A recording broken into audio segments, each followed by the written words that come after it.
Smart बहू और चालाक सास। तो भैया, बात कुछ ऐसी थी कि इस छोटे से गांव में एक बहू आई, नाम था उसका पायल। अब पायल कोई साधारण बहू नहीं थी जनाब, वो थी BAMA और व्हाट्सएप यूनिवर्सिटी की गोल्ड मेडलिस्ट। अब सासू माँ नाम था शांता देवी, वो भी कोई कम नहीं थी। पूरी कॉलोनी में उनका नाम था एक बार में बहू सुधार समिति की अध्यक्ष। जो बहू उनके घर में आए वो सीधे लाइन पर आ जाए। शादी के पहले ही दिन शांता देवी बोली, बहू सुबह 5 बजे उठ जाना, घर में ये रिवाज है। पायल मुस्कुराए और बोली, मम्मी जी आपके घर का टाइम जो भी हो, लेकिन मेरी बॉडी क्लॉक तो दिल्ली की है। अब सासू माँ सोच में पड़ गई, ये बहू तो बड़ी चालाक निकली। दूसरे दिन उन्होंने नया प्लान बनाया। बोले, बहू तुलसी को जल देना है रोज।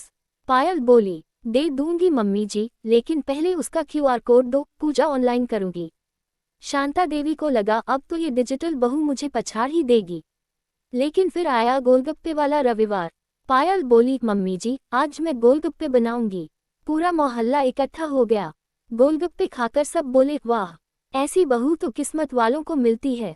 अब शांता देवी को समझ आ गया कि ये बहू नेटफ्लिक्स भी देखती है और नेताजी की तरह सब संभाल भी लेती है। उन्होंने बहू को गले लगाया और कहा, बहू अब से सुबह 5 बजे मैं भी नहीं उठूंगी। तो भैया बात बस इतनी सी है, जहाँ प्यार और पकोड़े हों वहाँ सास बहू की जंग भी प्यार में बदल जाती है।